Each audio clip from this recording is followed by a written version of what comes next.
വിജിൻ വേണു നമ്മുടെ ടൊറന്റോ യൂണിവേഴ്സിറ്റിയിൽ ഒരു റിസർച്ച് സ്കോളറാണ്. എക്സ്പെരിമെന്റൽ ക്വാണ്ടം മെക്കാനിക്സ് ആണ് സബ്ജക്ട്. അപ്പൊ വിജിൻ വേണു തന്നെ സ്വയം ഒന്ന് ഇൻട്രൊഡ്യൂസ് ചെയ്തിട്ട് പരിപാടി തുടങ്ങാൻ വേണ്ടി റിക്വസ്റ്റ് ചെയ്യുന്നു. എന്റെ പേര് വിജിൻ.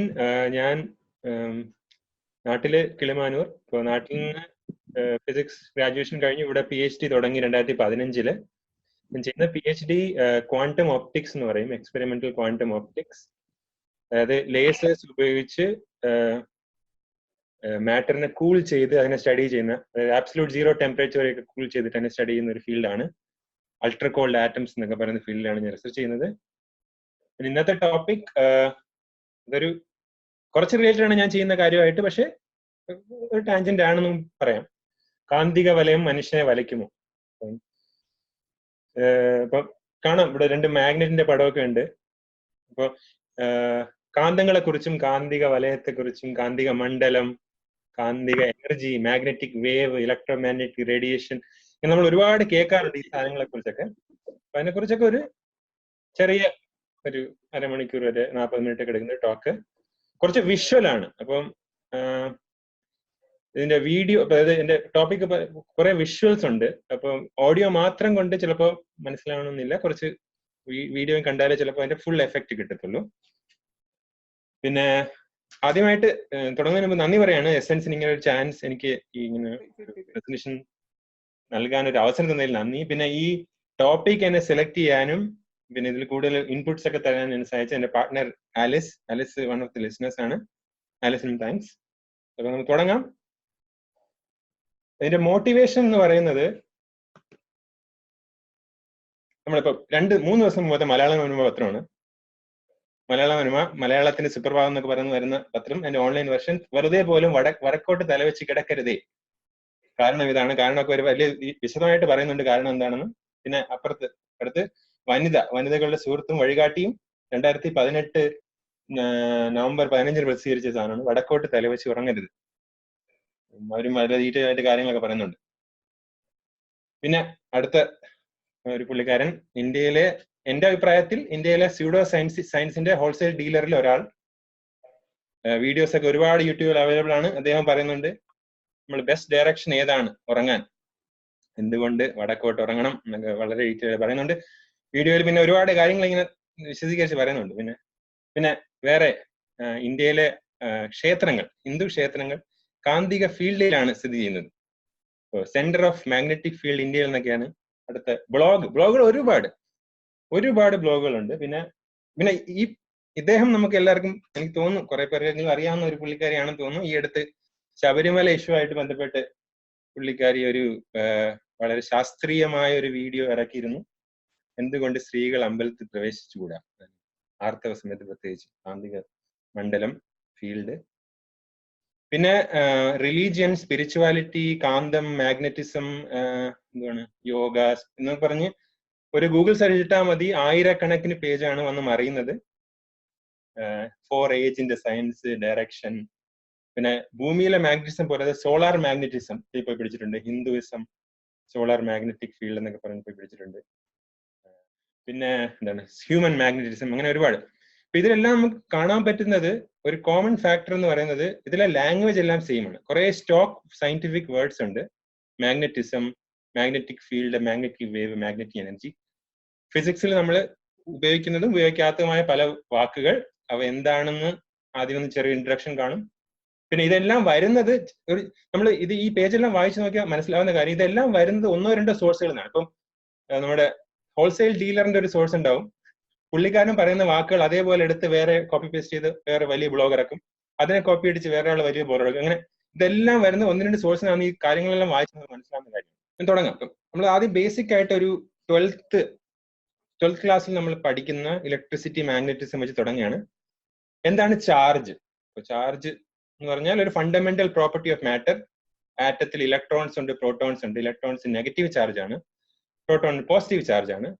നമ്മൾ റബ്ബ് ഒക്കെ ചെയ്യുമ്പോൾ, തുണി ഒക്കെ റബ് ചെയ്യുമ്പോഴൊക്കെ നമുക്ക് ചാർജ് ഒന്നിൽ നിന്ന് ഇലക്ട്രോൺസിനെ ട്രാൻസ്ഫർ ചെയ്യാൻ പറ്റും. അതുകൊണ്ട് ബോഡീസിന് ചാർജ് കിട്ടുന്നു. ഇനി ചാർജുകൾ തമ്മിൽ ഒരു ബലമുണ്ട്, ഫോഴ്സ്. അപ്പോൾ ഒരേ തരത്തിലുള്ള ചാർജുകൾ അട്രാക്ട് ചെയ്യുന്നു, വ്യത്യസ്ത തരത്തിലുള്ള ചാർജുകൾ റിപ്പൽ, ഒരേ തരത്തിലുള്ള ചാർജുകൾ റിപ്പൽ ചെയ്യുന്നു, വ്യത്യസ്ത ചാർജുകൾ അട്രാക്ട് ചെയ്യുന്നു. ഇപ്പൊ നെഗറ്റീവും പോസിറ്റീവും attract, positive ripple, negative ripple. അപ്പൊ ഇത് നമുക്ക് ഇപ്പോൾ ചീർപ്പ് ചെയ്ത ഒരു പേപ്പറിലൊക്കെ വെച്ച് നമ്മൾ കുട്ടിക്കാലത്തൊക്കെ ഇങ്ങനെ എക്സ്പീരിയൻസ് ചെയ്തുകൊണ്ട് അത് കാണുന്നത് കൂളം ഫോഴ്സ് ആണ്.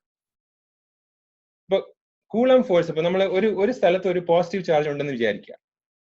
അപ്പൊ ആ പോസിറ്റീവ് ചാർജ് ഉണ്ടെങ്കിൽ നമ്മൾ അതിന്റെ അടുത്ത് മറ്റൊരു പോസിറ്റീവ് ചാർജ് വെച്ചാൽ ആ പോസിറ്റീവ് ചാർജിൽ ഈ പോസിറ്റീവ് റിപ്പൽ ആയതുകൊണ്ട് ഈ ഡയറക്ഷനിൽ ഒരു ഫോഴ്സ് ഉണ്ടാവും. ആ ചാർജ് നമ്മൾ മാറ്റി ഇവിടെയാണ് വെക്കുന്നതെങ്കിൽ അതിന് ആ ഡയറക്ഷനിൽ ഒരു ഫോഴ്സ് ഉണ്ടാവും. അപ്പൊ ഇൻ ജനറൽ ഈ പോസിറ്റീവ് ചാർജ് ഇവിടെ ഇരിക്കുന്നത് കൊണ്ട് ഇതിന് ചുറ്റും നമ്മൾ എവിടെയെങ്കിലും ഒരു ചാർജ് വെച്ചാൽ അതിന് ഒരു ഫോഴ്സ് ഉണ്ടാകുന്നു. ആ ഫോഴ്സിന്റെ ഡയറക്ഷൻ നമുക്ക് ഇങ്ങനെ ആരോസ് ഉപയോഗിച്ച് കാണിക്കാൻ പറ്റും. ഇതിനാണ് ഇലക്ട്രിക് ഫീൽഡ് ലൈൻസ് എന്ന് പറയുന്നത്. അതായത് ഈ ചാർജ് ഇവിടെ ഇരിക്കുന്നത് കൊണ്ട് ഇതിന് ചുറ്റുമുള്ള സ്പേസിന് കൈവരുന്ന ഒരു പ്രോപ്പർട്ടിയാണ് ഇലക്ട്രിക് ഫീൽഡ്. അതൊരു മെഷറബിൾ ക്വാണ്ടിറ്റിയാണ്, അതൊരു റിയൽ ഫിസിക്കൽ ക്വാണ്ടിറ്റിയാണ്. അതൊരു ശരിക്കും ഒരു ക്വാണ്ടിറ്റി ഉണ്ട്, ഒരു മാത്തമാറ്റിക്കൽ ടൂൾ ഒന്നുമല്ല, അതൊരു ക്വാണ്ടിറ്റിയാണ്, മെഷർ ചെയ്യാൻ പറ്റും. അപ്പോൾ നമ്മളൊരു പോസിറ്റീവ് ചാർജ് എടുത്താൽ അതിൽ ഇലക്ട്രിക് ഫീൽഡ് പുറത്തേക്കാവും, കാരണം അതിന് അടുത്ത് ഒരു പോസിറ്റീവ് ചാർജ് വെച്ചാൽ അത് പുറത്തേക്ക് പോകും. ഒരു നെഗറ്റീവ് ചാർജ് എടുത്താൽ അതിനടുത്ത് പോസിറ്റീവ് വെച്ചാൽ അത് അകത്തേക്ക് വരും. അപ്പൊ അതിന് ഇലക്ട്രിക് ഫീൽഡ് ലൈൻസ് അകത്തേക്കാണ്. ഇനി ഇതിനെയാണ് ഒരു ഇലക്ട്രിക് ഡൈപോൾ എന്ന് പറയുന്നത്. ഒരു പോസിറ്റീവ് ചാർജും ഒരു നെഗറ്റീവ് ചാർജും അടുത്തടുത്ത് വയ്ക്കുകയാണ്. ഇപ്പൊ ഇവിടെ ഒരു പോസിറ്റീവ് ചാർജ്, ഇവിടെ നെഗറ്റീവ് ചാർജ് അടുത്തടുത്ത് വയ്ക്കുകയാണെങ്കിൽ അതിന്റെ അവിടുത്തെ ഇലക്ട്രിക് ഫീൽഡ് ലൈൻസ്, ഇലക്ട്രിക് ഫീൽഡിന്റെ ഡയറക്ഷൻ കാണിക്കുന്ന ലൈൻസ് ആണ് electric field lines. Electric field ഒരു വെക്ടർ ക്വാണ്ടിറ്റി നമ്മൾ ഫിസിക്സ് പറയുന്നത്, അതായത് ഒരു ഡയറക്ഷൻ ഉള്ള ക്വാണ്ടിറ്റിയാണ്. എപ്പോഴും ഒരു ദിശ കാണും. പോസിറ്റീവിൽ നിന്നും നെഗറ്റീവിലേക്കാണ് ഇലക്ട്രിക് ഫീൽഡിന്റെ ഡയറക്ഷൻ. അപ്പൊ അതാണ് ഫീൽഡ് കൊണ്ട് ഉദ്ദേശിക്കുന്നത്. ഇനി നമ്മുടെ ഹീറോയുടെ മാസ് എൻട്രിയാണ് കാന്തിക മണ്ഡലം അല്ലെങ്കിൽ മാഗ്നറ്റിക് ഫീൽഡ്. നമ്മളെല്ലാം കണ്ടിട്ടുണ്ട് ബാർ മാഗ്നറ്റ്സ്, അതിനൊരു നോർത്ത് പോളും സൗത്ത് പോളും ഉണ്ട്. അത് ഒരു ഡൈപോൾ ആണ്, ഒരു മാഗ്നറ്റിക് ഡൈപോൾ ആണ്. ഇലക്ട്രിക് ഡൈപോൾ പറഞ്ഞാൽ ഒരു മാഗ്നറ്റിക് ഡൈപോൾ. ഇതിനടുത്ത് നമ്മൾ ഒരു നോർത്ത് പോളിനടുത്ത് ഒരു സൗത്ത് പോൾ വെച്ചാൽ അത് അട്രാക്ട് ചെയ്യും, നോർത്ത് പോളിനടുത്ത് ഒരു നോർത്ത് പോൾ വെച്ചാൽ റിപ്പൽ ചെയ്യും. അപ്പൊ അതുകൊണ്ട് നമ്മൾ പറയാം ഈ മാഗ്നറ്റിന് ചുറ്റും ലൈൻസ് ഓഫ് മാഗ്നറ്റിക് ഫീൽഡ് ഉണ്ട്. അതായത് നമ്മൾ എവിടെയാണോ ഒരു മാഗ്നറ്റ് വയ്ക്കുന്നത് അതിനനുസരിച്ച് ആ അട്രാക്ഷനും റിപ്പൽഷനും നമുക്ക് കാണാൻ പറ്റും. അതിനൊരു ഡയറക്ഷൻ ഉണ്ട്, അതിനെയാണ് മാഗ്നറ്റിക് ഫീൽഡ് എന്ന് പറയുന്നത്. അതായത് ഒരു മാഗ്നറ്റിന് ചുറ്റും, നമ്മൾ പെർമനന്റ് മാഗ്നറ്റ് എടുത്താൽ ചുറ്റും ഉണ്ടാകുന്ന ഒരു ഫീൽഡാണ് മാഗ്നറ്റിക് ഫീൽഡ്. ഇത് മെഷർ ചെയ്യാൻ പറ്റുന്ന ഒരു ഫിസിക്കൽ ക്വാണ്ടിറ്റിയാണ്. മെഷർ ചെയ്യുന്ന യൂണിറ്റ് ആണ് ടെസ്ല. നമുക്ക് അത്ര പരിചയമില്ലാത്ത കാറിന്റെ ഒക്കെ കമ്പനിയുടെ പേരാണ്, പക്ഷെ ടെസ്ല എന്ന യൂണിറ്റ് ആണ് ഇതിനെ മെഷർ ചെയ്യുന്നത്. ഇനി മാഗ്നറ്റിക് ഫീൽഡ് എങ്ങനെയൊക്കെ നമുക്ക് ഉണ്ടാക്കാം? ഒന്നാമത്തെ വഴി എന്ന് പറഞ്ഞാൽ ഒരു പെർമനന്റ് മാഗ്നറ്റ് എടുക്കുക, അതിന് ചുറ്റും ഒരു മാഗ്നറ്റിക് ഫീൽഡ് ഉണ്ടാവുന്നു, അതിന് ചുറ്റും ഒരു നോർത്ത് പോൾ വെച്ചാൽ അട്രാക്ട് ചെയ്യുന്നു, റിപ്പൽ ചെയ്യുന്നു, അത് മാഗ്നറ്റിക് ഫീൽഡ്. ഇനി ഒരു കറണ്ട് ഒരു വയറിൽ കൂടെ പാസ് ചെയ്ത് പോകുക എന്ന് വിചാരിക്കുക, അതും ഒരു സോഴ്സ് ഓഫ് മാഗ്നറ്റിക് ഫീൽഡ് ആണ്. മാഗ്നറ്റിക് ഫീൽഡ് ഒരു സ്രോതസ്സാണ്. അതിന് ചുറ്റും ഈ കാണിച്ചിരിക്കുന്ന ഡയറക്ഷനിൽ ഒരു മാഗ്നറ്റിക് ഫീൽഡ് ഉണ്ടാവും, ചുറ്റും കറങ്ങുന്നത്. അപ്പൊ അതുവഴിയാണ് ഇലക്ട്രോ മാഗ്നറ്റ്സ് വർക്ക് ചെയ്യുന്നത്. നമ്മൾ ഒരു ബാറ്ററി ഒരു ആണിയിൽ കണക്ട് ചെയ്തിട്ട് അതിന് ചുറ്റും ഒരു വയർ പാസ് ചെയ്യുക, എന്നിട്ട് ആ ബാറ്ററി ഓൺ ചെയ്താൽ ആ ആണി ഒരു മാഗ്നറ്റ് ആവുകയും ബാറ്ററി ഓഫ് ചെയ്യുമ്പോൾ കറണ്ട് ഫ്ലോ മാറ്റിയാൽ അതൊരു മാഗ്നറ്റ് അല്ലാതെ ആവുകയും ചെയ്യും. അപ്പൊ രണ്ട് രീതിയിൽ മാഗ്നറ്റ്സ് ഉണ്ടാക്കാം. ഒന്ന് പെർമനന്റ് മാഗ്നറ്റ്സ് ആയിരിക്കും, അല്ലെങ്കിൽ ഇലക്ട്രോ മാഗ്നറ്റ്സ്, ഒരു കറണ്ട് പാസ് ചെയ്യുന്നതിന് വേണ്ടി ഇലക്ട്രോ മാഗ്നറ്റ് ഉണ്ടാക്കാം. പിന്നെ മറ്റൊരു മാഗ്നറ്റിക് ഫീൽഡിന്റെ മറ്റൊരു പ്രോപ്പർട്ടിയാണ് ഇലക്ട്രോ മാഗ്നറ്റിക് ഇൻഡക്ഷൻ. നമ്മൾ ഇൻഡക്ഷൻ മോട്ടർ ഒക്കെ പ്രവർത്തിക്കുന്ന ഈ ഇത് വെച്ചാണ് നമ്മൾ ഒരു സ്ഥലത്ത് ഒരു സ്പേസിൽ മാഗ്നറ്റിക് ഫീൽഡ് മാറ്റിയാൽ, അതായത് ഞാൻ ഇവിടുത്തെ ഈ മാഗ്നറ്റിനെ അകത്തേക്ക് കൊണ്ടുവരികയാണെന്ന് വിചാരിക്കാം. ഇപ്പൊ ഈ ഡയറക്ഷനിലേക്ക് ഇങ്ങനെ പുഷ് ചെയ്യണം. ഇവിടെ ഒരു കുറെ വയറിംഗ് ഉണ്ട്, ഒരു ക്ലോസ്ഡ് വയറിംഗ് ഉണ്ട്.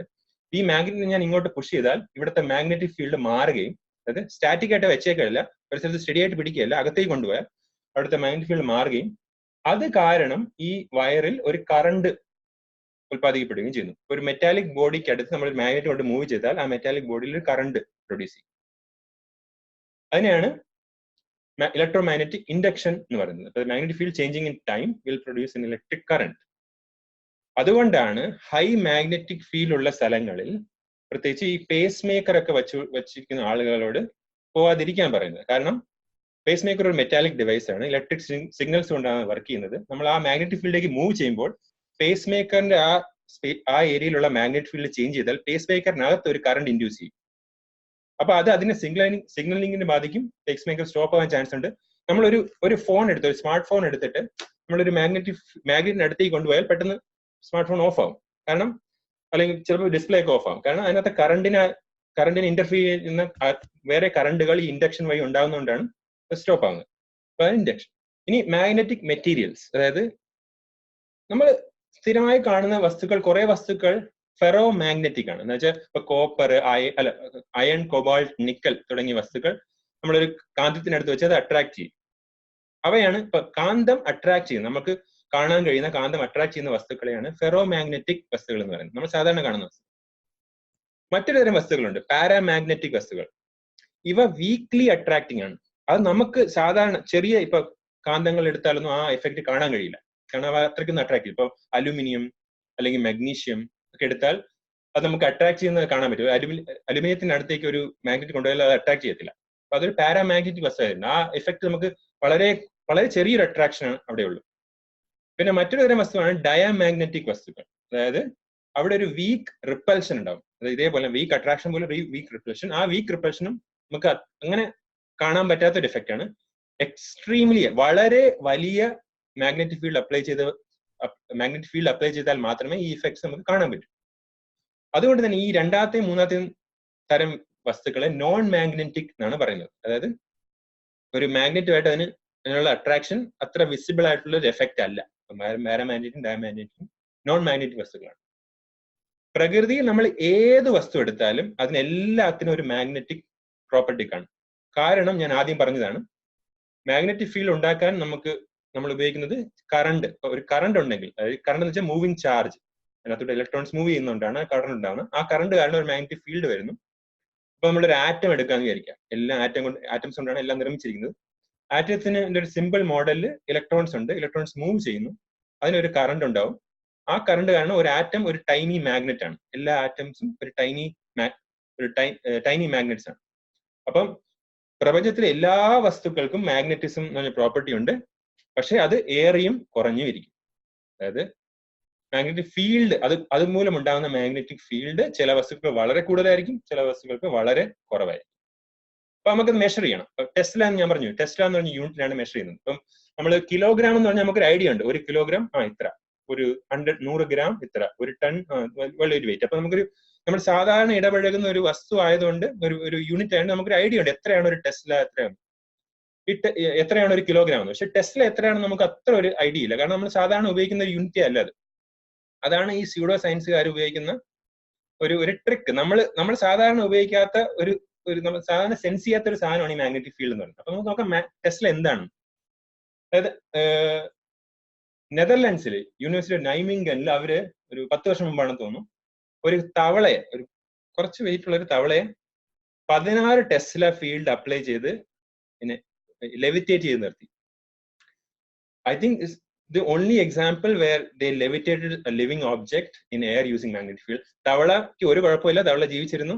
അത് കഴിഞ്ഞ് തവളയുടെ നാച്ചുറൽ ഡെത്ത് ആയിരുന്നു. അത് കഴിഞ്ഞ് തവള അത് കാരണം ഒന്നും മരിച്ചില്ല. അതാണ് 16 ടെസ്ല എന്ന് വെച്ചാൽ അത്രയാണ് ഒരു തവളയെ ഉയർത്തി നിർത്താൻ പറ്റുന്ന മാഗ്നറ്റിക് ഫീൽഡ്. ഇനി നമ്മൾ MRI മെഷീൻസ് ഒക്കെ ഉണ്ട്. ഇപ്പം നമ്മളെ ബ്രെയിൻ സ്കാനും ബോഡി സ്കാനൊക്കെ എടുക്കാൻ ഹോസ്പിറ്റലിൽ ഉപയോഗിക്കുന്ന മെഷീനാണ് MRI മെഷീൻ. അതിന്റെ മാഗ്നറ്റിക് ഫീൽഡ് 1.5 ടെസ്ലയാണ്. ഒരു ടെസ്ല ഏകദേശം 1-2 ടെസ്ല.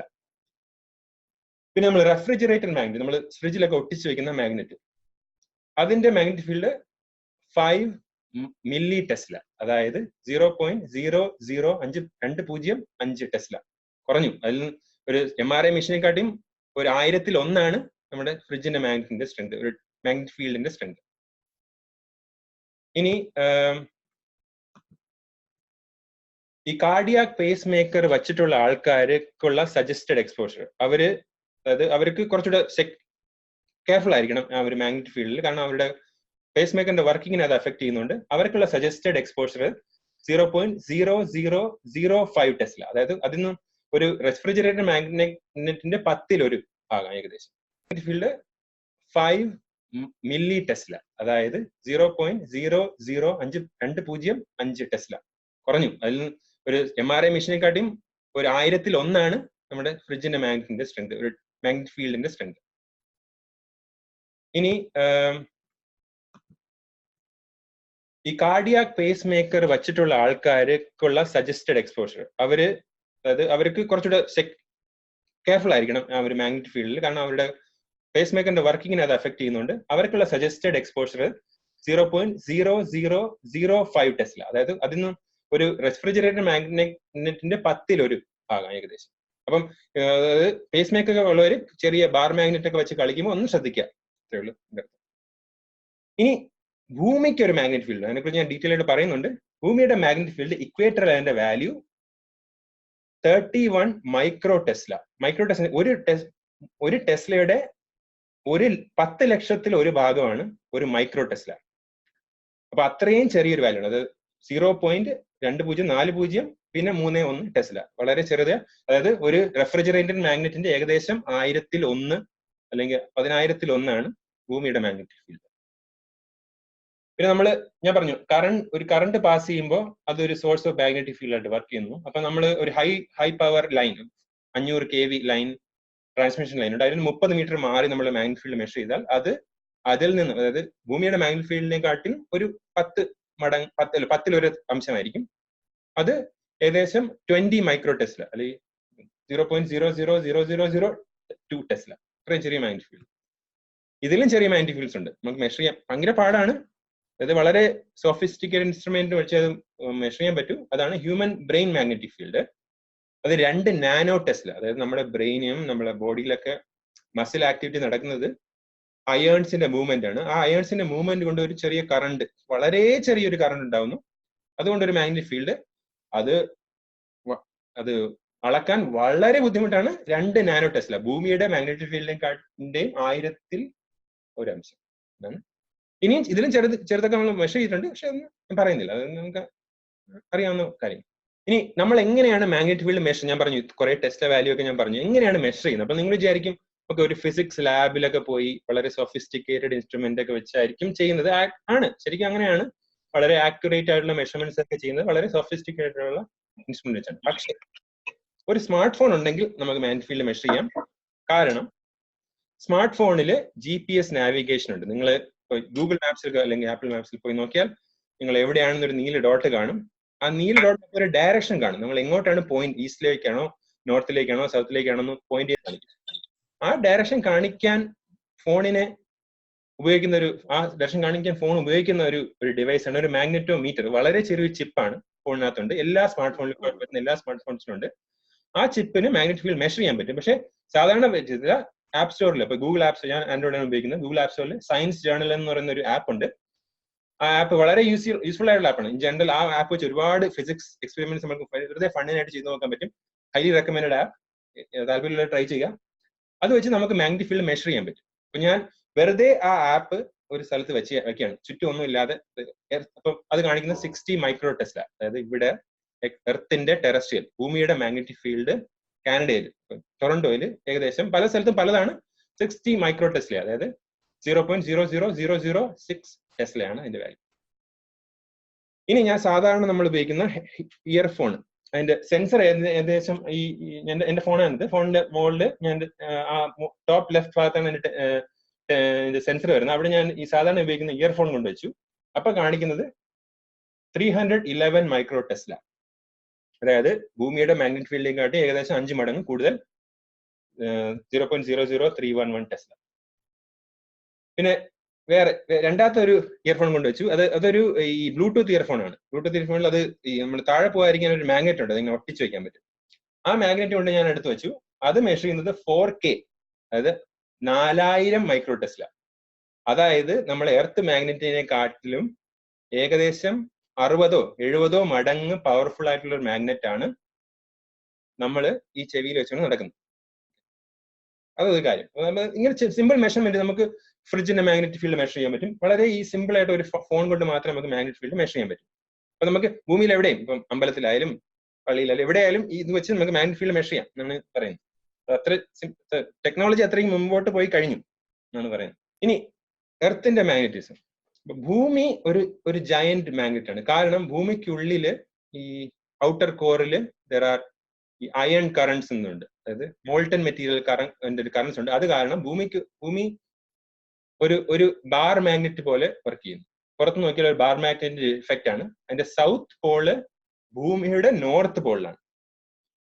ഭൂമിയുടെ മാഗ്നറ്റിന്റെ നോർത്ത് പോള് ഭൂമിയുടെ സൗത്ത് ഭാഗത്താണ്, ദക്ഷിണ ഭാഗത്താണ്. അപ്പോ ഭൂമിയുടെ മാഗ്നറ്റ് കൊണ്ടുള്ള മാഗ്നറ്റിക് ഫീൽഡ് വരുന്നത് സൗത്തിൽ നിന്ന് നോർത്തിലേക്കാണ് അതിന്റെ ഡയറക്ഷൻ. കാരണം മാഗ്നറ്റിന്റെ north pole to south pole ആണ് മാഗ്നറ്റിക് ഫീൽഡിന്റെ ഡയറക്ഷൻ. അപ്പം ഭൂമിയുടെ മാഗ്നറ്റിക് ഡയറക്ഷൻ ഭൂമിയുടെ സൗത്തിൽ നിന്ന് നോർത്തിലേക്ക്. അതുകൊണ്ടാണ് നമ്മളൊരു കോമ്പസ് ഉപയോഗിച്ച് നമുക്ക് ഡയറക്ഷൻ കണ്ടുപിടിക്കാൻ കഴിയുന്നത്.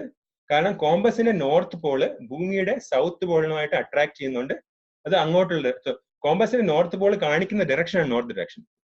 പക്ഷെ അത് മാഗ്നറ്റിന്റെ സൗത്ത് പോളാണ്. റിവേഴ്സൽ ഉണ്ട് അവിടെ. അതാണ് ഐഡിയ.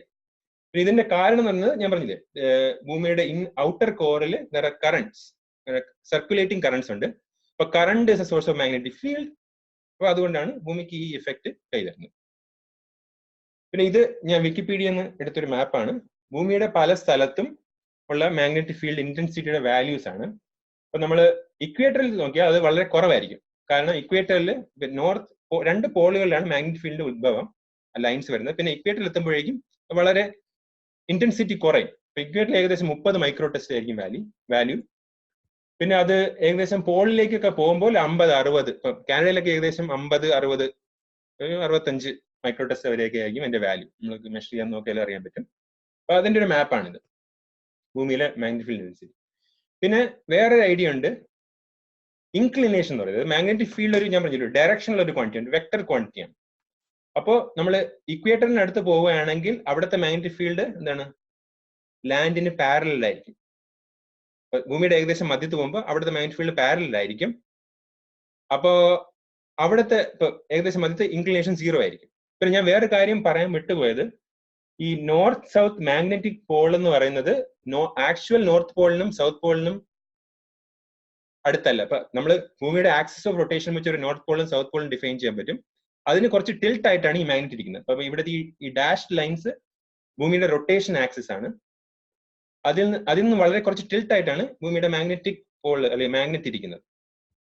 അപ്പോ ചില സ്ഥലങ്ങളിൽ, അപ്പൊ ഇവിടെ ഈ മാപ്പിൽ പച്ച ലൈൻ കാണിക്കുന്നത് മാഗ്നറ്റിക് ഇക്വേറ്റർ ആണ്. അതായത് മാഗ്നറ്റിക് ഇൻക്ലിനേഷൻ 0, അതായത് magnetic field exactly parallel to the ground ആയിട്ടുള്ള സ്ഥലങ്ങളാണ് magnetic equator, centre of earth magnetic field എന്ന് നമുക്ക് പറയാം.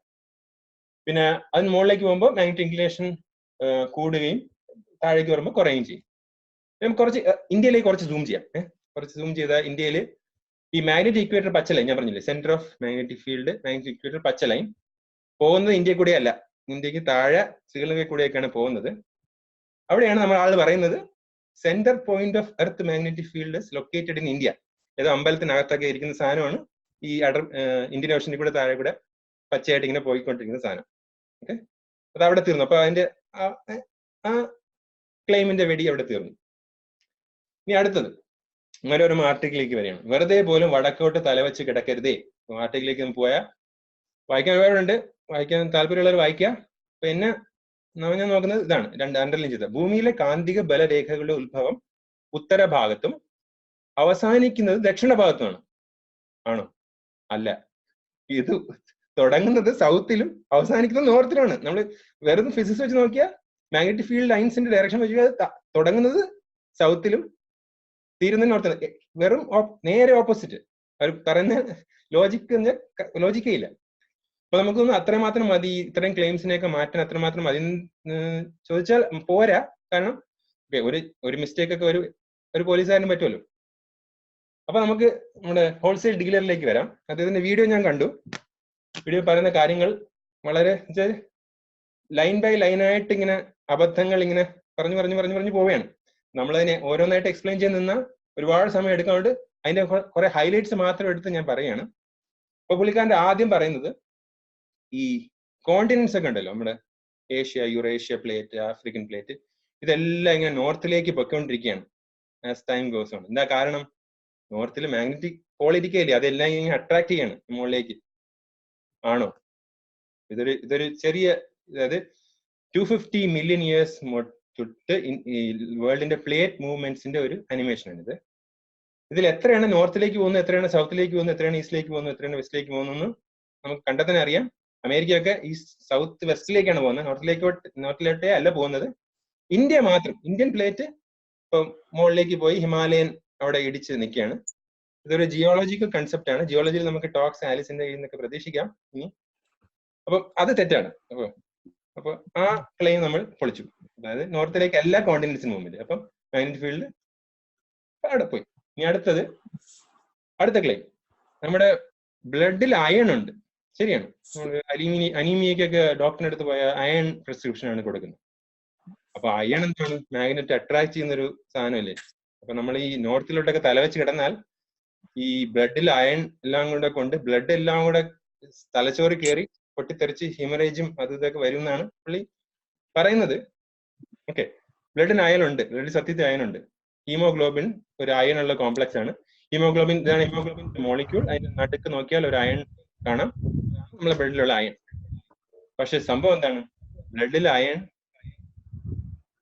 ഹീമോഗ്ലോബിൻ രണ്ട് തരത്തിലുണ്ട്. ഡിയോക്സി ഹീമോഗ്ലോബിനും ഓക്സി ഹീമോഗ്ലോബിനും. ഡിയോക്സി എന്ന് വെച്ചാൽ ഓക്സിജൻ ഇല്ലാത്ത ഹീമോഗ്ലോബിൻ, ഓക്സി ഹീമോഗ്ലോബിൻ ഓക്സിജൻ ഉള്ള ഹീമോഗ്ലോബിൻ. ഡിയോക്സി ഹീമോഗ്ലോബിൻ പാരാമാഗ്നറ്റിക് ആണ്, ഓക്സി ഹീമോഗ്ലോബിൻ ഡയാമാഗ്നറ്റിക് ആണ്. രണ്ടും നോൺ മാഗ്നറ്റിക് വസ്തുക്കളാണ്. നമ്മൾ ഒരു മാഗ്നറ്റ് വെച്ചാൽ ബ്ലഡിന് ഒരു അട്രാക്ഷനും ഇല്ല, ഒരു അതിനുള്ള എഫക്റ്റ് നമുക്ക് കാണാൻ പറ്റത്തില്ല. ഈ റിസർച്ച് പേപ്പർ സംശയമുള്ളവർക്ക് നോക്കാം, എന്നാണ് ഈ ഇൻഫർമേഷൻ. പിന്നെ അഥവാ ബ്ലഡ് എന്തെങ്കിലും എഫക്റ്റ് ഉണ്ടെന്ന് വിചാരിച്ചു, നമ്മളൊരു ഇയർഫോൺ ഇങ്ങനെ ചെവി വെക്കുമ്പോൾ ഈ ബ്ലഡ് ഇങ്ങനെ അട്രാക്ട് ചെയ്ത് കയറി ഒന്ന് ചെവി കൂടെയൊക്കെ ബ്ലഡ് വരണം. അപ്പൊ ഈ പറയുന്ന കാര്യങ്ങളൊക്കെ ശരിയാണെങ്കിൽ വരുന്നില്ല. അതുകൊണ്ട് ബ്ലഡിന് അങ്ങനെ ഈ ബ്ലഡിന്റെ മാഗ്നറ്റിസം വെച്ചാണ് ഈ സകല സ്യൂഡോ സയന്റിഫിക് ക്ലെയിംസും വരുന്നത്. ബ്ലഡിൽ അയൺ ഉണ്ട്, അയൺ മാഗ്നറ്റിക് ആണ്. ഈ ക്ലെയിം പൊളിക്കുന്നതോടെ നമുക്ക് മിക്കവാറും ഒരു 80% തരത്തിലുള്ള ക്ലെയിം ഒക്കെ നമുക്ക് പൊളിക്കാൻ പറ്റും. കാരണം ബ്ലഡ് മാഗ്നറ്റിക് അല്ല എന്ന് പ്രൂവ് ചെയ്താൽ മതി, which is a fact, scientific fact ആണ്. Blood is not magnetic. അടുത്തത് പുള്ളി പറയുന്നത്, ലാസ്റ്റായിട്ട് ഞാൻ ഇതൊരു വീഡിയോ കാണൽ നിർത്തി. പുള്ളി പറയുന്നത് നമ്മൾ സൗത്ത് ഹെമിസ്ഫിയറിൽ പോയാൽ, അതായത് ഓസ്ട്രേലിയയോ ന്യൂസിലൻഡോ ബ്രസീലിലൊക്കെ പോയാൽ അവിടെ നോർത്തിലേക്ക് തലവെച്ച് കിടക്കരുത്. അവിടെ നോർത്തിലേക്ക് തലവെച്ച് കിടക്കാം, സൗത്തിലേക്കാണ് അവിടെ തലവെച്ച് കിടക്കാൻ പാടില്ലാത്തത്. അപ്പൊ പുള്ളി ആദ്യം പറഞ്ഞ സാധനം തന്നെ തിരിച്ചു പറയാണ്. ആദ്യം പറഞ്ഞത് എല്ലാ സാധനവും മുകളിലോട്ട്, കോണ്ടിനൻസ് എല്ലാം മുകളിലോട്ടാണ് മൂവ് ചെയ്യുന്നത്. അപ്പം ഇത് സൗത്തിന് നോർത്തിന് ബാധമല്ല. അപ്പൊ പുള്ളി തന്നെ കോൺട്രാഡിക്റ്റിംഗ് ഹിംസെൽഫ്. അതോടുകൂടി തീർന്നു. അടുത്ത വീഡിയോയിലേക്ക് ഞാൻ അങ്ങനെ പോവുകയാണ്. അടുത്ത വീഡിയോ കുറെ കാര്യങ്ങളൊക്കെ ഓക്കെ ശബരിമലയുമായി ബന്ധപ്പെട്ടാണ് ഈ വീഡിയോ വന്നത്. സ്ത്രീകൾ എന്തുകൊണ്ട് ശബരിമലയിൽ അല്ലെങ്കിൽ അമ്പലങ്ങളിൽ ആർത്തവ സമയത്ത് പ്രവേശിക്കാൻ പാടില്ലാത്തത് എന്നൊക്കെ പറഞ്ഞുള്ള വീഡിയോ ആണ്. First claim is temples are situated in magnetic field. Yes, they are. Everything in this world are situated in magnetic field. കാരണം എർത്തിന് ഒരു മാഗ്നറ്റിക് ഫീൽഡ് ഉണ്ട്. ഓക്കെ, അതല്ല അദ്ദേഹം ഉദ്ദേശിക്കുന്നത് നമുക്ക് കരുതാം. ഇപ്പൊ മാഗ്നറ്റിക് ഫീൽഡ് അനോമലി, അതായത് ഇപ്പൊ നമുക്ക് പലതരത്തിലുള്ള ഞാൻ പറഞ്ഞില്ലേ, ഭൂമിയിൽ തന്നെ ഭൂമധ്യ രേഖയിൽ ഒരു മാഗ്നറ്റിക് ഫീൽഡാണ്. നോർത്തിലേക്കും സൗത്തിലേക്കും പോകുമ്പോൾ മാഗ്നറ്റിക് ഫീൽഡ് കൂടിയും കുറഞ്ഞും വരും. അത് മാത്രമല്ല, അനോമലീസ് ഉണ്ട്. അതായത് ഈ പാറകളും എന്താണ് ഓർസും മിനറൽസ് എല്ലാം, ഇപ്പൊ മാഗ്നറ്റൈറ്റ് പോലുള്ള മിനറൽസ് ഉണ്ട്, അവയ്ക്ക് മാഗ്നറ്റിക് പ്രോപ്പർട്ടി ഉണ്ട്. അവ കാരണം മാഗ്നറ്റിക് അനോമലി വരും. ജിയോളജിയിലൊക്കെ വളരെ ഇമ്പോർട്ടന്റ് ആയിട്ടുള്ള സ്റ്റഡിയാണിത്. മാഗ്നറ്റിക് അനോമലി മാപ്പിംഗ് എന്ന് പറയും. അതായത് ഇന്ത്യയുടെ സൗത്ത് ഇന്ത്യ എടുത്താൽ ഈ ചുവന്ന കളറിൽ കാണുന്നത്, ഒരു പിങ്ക് കളറിൽ കാണുന്നത് ഹൈ മാഗ്നറ്റിക് ഫീൽഡും നീല കളറിൽ കാണുന്നത് ലോ മാഗ്നറ്റിക് ഫീൽഡും. പക്ഷെ വാല്യൂ നോക്കുക, സാധാരണ ഉള്ള ടെറസ്ട്രിയൽ മാഗ്നറ്റിക് ഫീൽഡിൽ നിന്ന് 197 നാനോ ടെസ്ല കൂടുതലാണ് ഇവിടെ എന്നാണ് പറയുന്നത്. അതായത് ഒരു ചില പാറകളൊക്കെ ഉള്ളത് കൊണ്ട്, നാനോ എന്ന് വെച്ചാൽ 1 ബില്യണിൽ 1 അംശം. ഇപ്പൊ 190 നാനോ ടെസ്ല, അത്രയും ചെറിയൊരു മാഗ്നറ്റിക് അനോമലി അവിടെ ഉണ്ട്. പല സ്ഥലങ്ങൾ ഇപ്പൊ ഇവിടെ പല സ്ഥലങ്ങളിൽ കാണാം. പക്ഷെ ഇതിനകത്ത് നമ്മളൊരു കുറെ ആള് പറയുന്ന അമ്പലങ്ങളിലുള്ള മാഗ്നറ്റിക് ഫീൽഡ് എന്ന് വെച്ചാൽ ഇതിനകത്ത് ഇപ്പൊ ഏത് ഡോട്ടിലുള്ള അവിടെ എല്ലാം ഒരു അമ്പലം കാണും. എന്തായാലും സൗത്ത് ഇന്ത്യ അല്ലേ, ഇപ്പൊ എവിടെ ഒരു ഡോട്ടിൽ അവിടെ എല്ലാം ഒരു ക്ഷേത്രം കാണും. പിന്നെ ഇപ്പൊ ഇതാണ് സൗത്ത് ഇന്ത്യൻ. അപ്പൊ ഇവര് ഉദ്ദേശിക്കുന്നത് വിഗ്രഹത്തിനോ പാറയ്ക്ക് മാഗ്നറ്റിക് ഫീൽഡ് ഉണ്ടോ എന്തൊക്കെ പറഞ്ഞാലും അതിന് ഈ അനോമലിയിൽ കൂടിയോ കുറഞ്ഞോ ഒരു വാല്യൂ ഉണ്ടാവാൻ ഒരു സാധ്യതയില്ല. കാരണം പാറയ്ക്കുള്ള മാഗ്നറ്റിക് ഫീൽഡ് അത്രയും ചെറുതാണ്. ഞാൻ പറഞ്ഞ പോലെ നേരത്തെ ലിസ്റ്റ് ചെയ്ത വാല്യൂസ് പോലെ അത്രയും ചെറിയ വാല്യൂസ് ആണ്. പിന്നെ ഞാൻ എടുത്തു പറയേണ്ട ഒരു കാര്യം, എനിക്ക് ഈ പ്ലോട്ട് കണ്ടുപിടിക്കാൻ കുറെ ബുദ്ധിമുട്ടുണ്ടെന്ന് കേട്ടോ.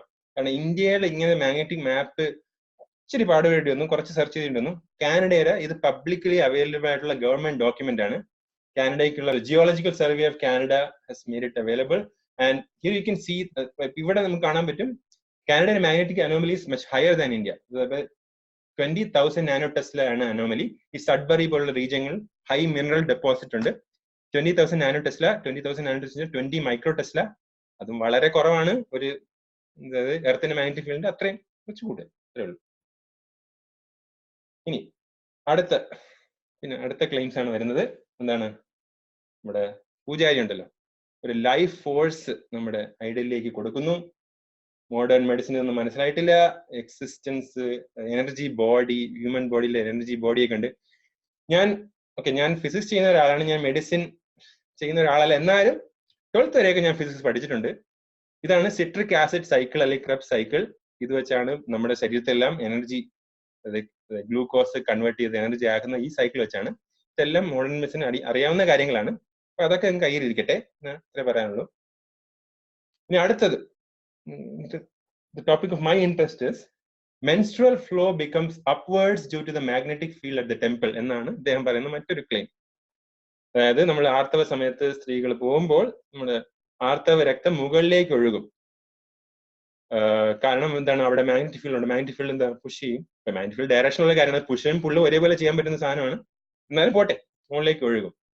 പുള്ളിക്കാരി എനിക്കൊന്ന് ഉദ്ദേശിക്കുന്നത് ഈ സംഭവമാണ്, റെട്രോഗ്രേഡ് മെൻസ്ട്രേഷൻ എന്നാണ് പറയുന്നത്. അതായത് നമ്മുടെ സ്ത്രീകൾക്ക് ആർത്തവ സമയത്ത് ഈ ബ്ലഡ് റെട്രോഗ്രേഡ് ഫ്ലോ ഉണ്ട്, മുകളിലേക്ക് ഒരു ഫ്ലോ വരാൻ ചാൻസ് ഉണ്ട്. അതിന് കാരണം കണ്ടുപിടിച്ചിട്ടുണ്ട്. അതിന്റെ കാരണം മാഗ്നറ്റിക് ഫീൽഡ് അല്ല, അതിന് മെഡിക്കൽ സയൻസ് കാരണം കണ്ടുപിടിച്ചിട്ടുണ്ട്. കാരണം increase in estrogen production, uterine growth, obstruction in cervix and vagina, asynchronous യൂട്രസിന്റെ കോൺട്രാക്ഷൻസ്, ഒബ്സ്ട്രക്ഷൻസ്, യൂട്രൈൻ ഗ്രോത്ത്, ഇതൊക്കെ കാരണമാണ് ബ്ലഡ് മുകളിലേക്ക് പോകാൻ ചിലപ്പോൾ കാരണമാകുന്നത്. ഈ റെട്രോഗ്രേഡ് മെൻസ്ട്രേഷൻ എന്ന് പറയുന്നത് ഇറ്റ്സ് എ വെരി കോമൺ, ഞാൻ ഈ റിസർച്ച് ആർട്ടിക്കിൾ കാണിക്കാം, it's a very common physiologic event in all menstruating women with patent tubes. അതായത് വർക്കിംഗ് ആയിട്ടുള്ള ഒരു ഫെലോപ്പിയൻ ട്യൂബ്സും യൂട്രസും ഉള്ള എല്ലാ സ്ത്രീകളിലും, മിക്ക സ്ത്രീകളിലും വളരെ കോമൺ ആയിട്ട് കാണുന്ന ഒരു സാധനമാണ് റെട്രോഗ്രേഡ് മെൻസ്ട്രേഷൻ. ഇതിന് മാഗ്നറ്റിക് ഫീൽഡ് ആയിട്ട് ഒരു ബന്ധമില്ല. പിന്നെ ഈ ഇദ്ദേഹം പറയുന്ന മറ്റൊരു ഈ എന്താണ്, എൻഡോമെട്രൈറ്റിസ് എന്നൊരു അവസ്ഥയുണ്ട്. അതായത് പെയിൻഫുൾ ആയിട്ടുള്ള ഒരു പീരിയഡ് സമയത്ത് പെയിൻ വരുന്ന ഒരു ഫിനോമിന ഉണ്ട്. അതിന് കാരണമായിട്ട് മെഡിക്കൽ സയൻസ്, അതിന് കാരണം ഇതുവരെ പൂർണ്ണമായിട്ട് മെഡിക്കൽ സയൻസ് കണ്ടുപിടിച്ചിട്ടില്ല എൻഡോമെട്രൈറ്റിസ് എന്ന സ്ഥിതി വിശേഷത്തിന്. അതിന് ഒരു കാരണം ആവാം എന്ന് മെഡിക്കൽ സയൻസ് പറയുന്ന ഒരു സാധനമാണ് റെട്രോഗ്രേഡ് മെൻസ്ട്രേഷൻ. അതിനെ വളച്ചൊടിച്ചാണ് ഈ മാഗ്നറ്റിക് ഫീൽഡും അമ്പലത്തിലെ കാന്തിക വലയും ഇതെല്ലാം കൂടെ ആക്കുന്നത്. അതിനൊന്നും ഒരു സയന്റിഫിക് ബേസ് ഇല്ലാത്ത കാര്യമാണ്. ജസ്റ്റ് നമ്മൾ സാധാരണ ഒരു ഹൈസ്കൂൾ ഫിസിക്സും ബയോളജി ഉപയോഗിച്ച് പൊളിച്ചെടുക്കാവുന്ന വാദങ്ങൾ. ഓക്കെ, അതവിടെ തീർന്നു. ഇനിയും ഒരുപാടുണ്ട് പറയാൻ. മാഗ്നറ്റിക് തെറാപ്പി ഈ നമ്മുടെ ഈ വെസ്റ്റേൺ വേൾഡിലൊക്കെ വളരെ ഫേമസ് ആയിട്ടുള്ള കാര്യമാണ്. ഈ മാഗ്നറ്റിക്, അതായത് ഇപ്പം അൽനിക്കോ എന്ന് പറഞ്ഞ ഒരു അലോയാണ്, അലുമിനിയം കൊബാൾട്ട് നിക്കൽ മാഗ്നറ്റിക് ആണ്. അപ്പൊ അത് വെച്ചൊക്കെ നമ്മൾ ഒരു സാധനം ഉണ്ടാക്കി, അത് മാഗ്നറ്റിക് ആയിരിക്കും. റിംഗ് ഒക്കെ ഉണ്ടാക്കി മാഗ്നറ്റിക്. അത് കയ്യിലൊന്ന് നടന്നാൽ എന്തോ ഹീലിംഗ് പവറും. പിന്നെ വേറെ പറയുന്നുണ്ട് ഈ രുദ്രാക്ഷം മാഗ്നറ്റിക് ആണ്, അതുകൊണ്ടാണ് അതിന്റെ ഹീലിംഗ് പവർ എന്നൊക്കെ പറയുന്ന ആൾക്കാരുണ്ട്. അവർ പറയുന്ന അവരുടെ എല്ലാം ബേസ് എന്ന് പറയുന്നത് എർത്ത്, അതായത് ഈ എർത്തിലെ മാഗ്നറ്റിസം ബ്ലഡിലെ അയണിനെ അഫക്ട് ചെയ്യുന്നു, അല്ലെങ്കിൽ ഈ ഇതിലെ മാഗ്നറ്റിസം, അതായത് റിംഗിലെ മാഗ്നറ്റിസം ബ്ലഡിനെ അഫക്ട് ചെയ്യുന്നു. അതുകൊണ്ട് ബ്ലഡ് ഫ്ലോ കൂടുന്നു, മസിൽ കോൺട്രാക്ഷൻ കൂടുന്നു. അതൊക്കെയാണ് അവരുടെ ആർഗ്യുമെന്റ്. ഒറ്റ പൊളിച്ചെടുക്കലേ ഉള്ളൂ, ബ്ലഡ് മാഗ്നറ്റിക് അല്ല, അതുകൊണ്ട് ഒരു കുഴപ്പമില്ല. അതുകൊണ്ട് ഈ റിംഗ് ഇടുന്നതുകൊണ്ടോ ഇടാത്തത് കൊണ്ടോ ഒരു എഫക്റ്റും വരാൻ പോകുന്നില്ല. ഓക്കെ, ഇതാണ്. അപ്പൊ വളരെ ഇംപ്രസീവ് ആയിട്ടുള്ള കാര്യം വെച്ചാൽ ഇവരൊക്കെ വളരെ പാടുപെട്ട് നല്ല സ്കീമാറ്റിക് ഒക്കെ വരച്ചാണ് ഇത് ചെയ്തേക്കുന്നത്. വളരെ ടെക്നിക്കൽ ആയിട്ടാണ്. ഇപ്പൊ മാഗ്നറ്റിക് ഫീൽഡ് ഇല്ലാത്ത ബ്ലഡ് ഇങ്ങനെ ക്ലോട്ടായി നിൽക്കും, മാഗ്നറ്റിക് ഫീൽഡ് ഉള്ളപ്പോൾ ബ്ലഡ് ഇങ്ങനെ പോവുകയൊക്കെ ചെയ്യുന്നതൊക്കെ വളരെ രസകരമായിട്ട് വരച്ച് കാണിച്ചുകൊണ്ട് ഇതെല്ലാം പൊള്ളത്തരാണ്. മാഗ്നറ്റിക് ഫീൽഡിന് ബ്ലഡിനെ അഫക്ട് ചെയ്യാനേ പറ്റത്തില്ല. ഇനി സമയം നമ്മൾ കുറച്ചായി, 2 കാര്യങ്ങൾ പെട്ടെന്ന് പറഞ്ഞ്, ഇൻട്രസ്റ്റിംഗ് ആയ 2 കാര്യങ്ങൾ കൂടെ പറഞ്ഞ് ഞാൻ നിർത്താം. First question, are magnetic fields harmful? രണ്ടാമത്തെ കാര്യം, can human being sense magnetic fields? അപ്പൊ മാഗ്നറ്റിക് ഫീൽഡ്സ് ഹാർംഫുൾ ആണോ? അതായത് നമുക്ക് എന്തെങ്കിലും കുഴപ്പമുണ്ടോ? ഞാൻ മേ ബി ഇത്ര നേരം ഞാൻ പറഞ്ഞുകൊണ്ട് ഒരു കുഴപ്പമില്ല എന്നുള്ള ഒരു സെൻസ് ആയിരിക്കും എല്ലാവർക്കും വന്നിട്ടുള്ളത്. അപ്പൊ അതിന് കറക്റ്റ് ഉത്തരം എന്ന് വെച്ചാൽ depends on intensity. Magnetic field നമുക്ക് കുഴപ്പമാണോ അല്ലെന്ന് പറയുന്നത് എത്ര വലിയ മാഗ്നറ്റിക് ഫീൽഡ് ആണെന്നുള്ളതിനെ ഡിപ്പെൻഡ് ചെയ്യും. ഉദാഹരണത്തിന് ഒരു മില്ലിഗ്രാം ഉള്ള ഒരു വസ്തു നമ്മൾ തലയിൽ വെച്ചാൽ നമുക്കൊരു കുഴപ്പമില്ല. പക്ഷെ അതിനെ ഒരു 1 മില്യൺ കൊണ്ട്, ഒരു 10 ലക്ഷം കൊണ്ട് മൾട്ടിപ്ലൈ ചെയ്ത് ഒരു ടൺ സാധനമാണ് തലയിൽ വയ്ക്കുന്നതെങ്കിൽ ആള് വടിയാവും. അതുപോലെ തന്നെയാണ് മാഗ്നറ്റിക് ഫീൽഡ്. ഇപ്പൊ എർത്ത് മാഗ്നറ്റിക് ഫീൽഡ് വളരെ ചെറുതാണ്, ഒരു കുഴപ്പമില്ലാത്തൊരു സാധനമാണ്. കുറച്ചുകൂടെ കൂട്ടിയ റെഫ്രിജറേറ്റർ മാഗ്നറ്റിക്, പേസ് മേക്കർ ഒക്കെ ഉള്ളവർക്ക് പ്രശ്നം ഉണ്ടാവും. പിന്നെ MRI സ്കാനിങ് പ്രശ്നം ഉണ്ടാവും എന്ന് പറഞ്ഞാൽ 15 മിനിറ്റ് വരെയൊക്കെ MRI സ്കാനിങ് 1.5 ടെസ്ലയിൽ ഇരുന്നിട്ട് ആർക്കും ഒരു കുഴപ്പം ഉണ്ടാവുന്നില്ല. പിന്നെ ഇതൊക്കെ മെഡിക്കൽ സയൻസിൽ സ്ഥിരമായിട്ട് ഉപയോഗിക്കുന്ന സാധനങ്ങളാണ്. അപ്പം ഇതിലും വലിയ വലിയ മാഗ്നറ്റിക് ഫീൽഡ് ഉണ്ടാകും വരുമ്പോഴാണ് നമുക്ക് കുഴപ്പം വരുന്നത്. അപ്പൊ WHO വേൾഡ് ഹെൽത്ത് ഓർഗനൈസേഷന്റെ റെക്കമെൻഡേഷൻസ് ഉണ്ട്. A person moving with a field of 2 Tesla, നമ്മൾ മാഗ്നറ്റിക് ഫീൽഡ് മൂവ് ചെയ്യുമ്പോഴാണ് കൂടുതൽ പ്രശ്നം. കാരണം ഇലക്ട്രോമാഗ്നറ്റിക് ഇൻഡക്ഷൻ വഴി അപ്പോൾ കറണ്ട് ഉണ്ടാവുന്നു. അപ്പൊ മാഗ്നറ്റിക് ഫീൽഡ് മൂവ് ചെയ്യുമ്പോൾ ചില പ്രശ്നമുണ്ട്. 2 ടെസ്ലയിലൊക്കെ നമ്മൾ മൂവ് ചെയ്ത് കൊടുത്താൽ 2 ടെസ്ല വളരെ കൂടുതലായിട്ടുള്ള മാഗ്നറ്റിക് ഫീൽഡ്, MRI മെഷീനകത്ത് മാഗ്നറ്റിക് ഫീൽഡാണ്. അവിടെ നമ്മൾ മൂവ് ചെയ്താൽ നമുക്ക് ഈ ഡിസിനെസ്സും നോസിയയും ഒക്കെ അങ്ങനെ ചില പ്രശ്നങ്ങളൊക്കെ ഉണ്ടാവുന്ന വേൾഡ് ഹെൽത്ത് ഓർഗനൈസേഷൻ ചിലർക്ക് ഉണ്ടാവുമെന്ന് പറയുന്നുണ്ട്. 8 ടെസ്ലയിൽ കൂടുതൽ മാഗ്നറ്റിക് ഫീൽഡ് അപ്ലൈ ചെയ്താൽ ഹാർട്ട് പ്രോബ്ലംസ് ഉണ്ടാവാറുണ്ട്. കാരണം അതൊക്കെ വളരെ എക്സ്ട്രീംലി ഹൈ മാഗ്നറ്റിക് ഫീൽഡാണ്. ഭൂമിയുടെ മാഗ്നറ്റിക് ഫീൽഡിന്റെ ഏകദേശം 10 ലക്ഷം ഇരട്ടിയിൽ അധികം മാഗ്നറ്റിക് ഫീൽഡ് അപ്ലൈ ചെയ്താൽ ഹാർട്ട് പ്രോബ്ലംസ് ഉണ്ടാവും. പിന്നെ WHO റെക്കമെൻഡ് ചെയ്യുന്ന ഓക്യുപേഷണൽ എക്സ്പോഷർ എന്ന് പറയുന്നത് 200 മൈക്രോ ടെസ്ലയാണ്, മില്ലി ടെസ്ലയാണ്. അതായത് ഭൂമിയുടെ മാഗ്നറ്റിക് ഫീൽഡിന്റെ ഏകദേശം 10,000 മടങ്ങ് കൂടുതലാണ് occupational exposure limit. Public exposure limit 40 milli ടെസ്ലയാണ്. ഭൂമിയുടെ മാഗ്നറ്റിക് ഫീൽഡിനെക്കാട്ടിയും ഏകദേശം 1000 മടങ്ങ് കൂടുതൽ. അപ്പം ഫ്രിഡ്ജ് മാഗ്നറ്റിന് കൊണ്ടൊന്നും ഒരു കുഴപ്പമില്ല എന്നാണ് ഉദ്ദേശിക്കുന്നത്. ഇനി മറ്റൊരു ഇൻട്രസ്റ്റിംഗ് ചോദ്യം, അവസാനത്തെ പാട്ടാണ്.